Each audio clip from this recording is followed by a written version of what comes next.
I didn't expect to feel calm. That was the first thing that unsettled me. Weddings are supposed to be loud with emotion.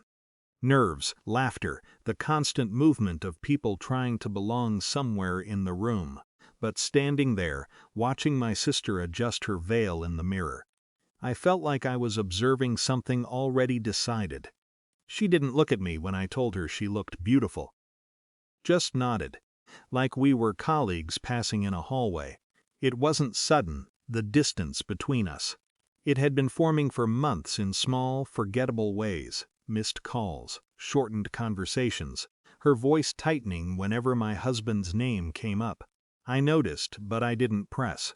Families go through phases, I told myself. Still, something had been shifting.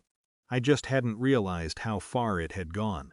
The reception hadn't even fully settled when she stood up. There was no trembling in her hands, no hesitation. If anything, she looked prepared. "I need to say something before we continue," she said, her voice carrying easily across the room. People turned, smiling at first, expecting a sentimental speech. Then she said my name, and everything after that felt strangely quiet. She didn't shout, she didn't accuse wildly. She laid it out carefully, like she'd practiced, that I had been involved with her fiancé, that it hadn't been recent but ongoing, that she had proof. There's a specific kind of silence that follows something like that. Not disbelief, not outrage, just a collective pause where people begin rearranging what they think they know about you. I remember looking at her, not angry, not confused, just trying to understand when she had decided this version of me was real. Then I heard my husband speak. "I didn't want to believe it either," he said. That was the moment something inside me settled. Not broke, not shattered, settled, because suddenly things made sense. The late nights he couldn't explain, the way he'd stopped asking about my day, the subtle distance that I had blamed on routine, on stress, on anything but intention. I looked around the room. People weren't confronting me. They were stepping back, creating space, as if guilt might be contagious. A few avoided my eyes altogether. Others watched carefully, waiting to see how I would react, what kind of person I would reveal myself to be, and I realized something important. They had already decided, so there was no reason to rush. I didn't defend myself. I didn't argue. I didn't ask questions. I just stood there, letting the weight of their certainty settle fully into the room, because I needed them to believe it, completely. Only then would anything I said matter. There had been a moment, weeks earlier, when I almost confronted him. I had heard part of a conversation, my husband on the phone, his tone unfamiliar, too careful. I hadn't caught everything, but enough to feel something was wrong. Instead of confronting him, I did something else. I recorded the next call. I didn't listen to it right away.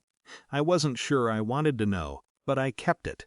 And standing there, with my sister watching me like she'd already won something, I realized why. "I understand," I said quietly.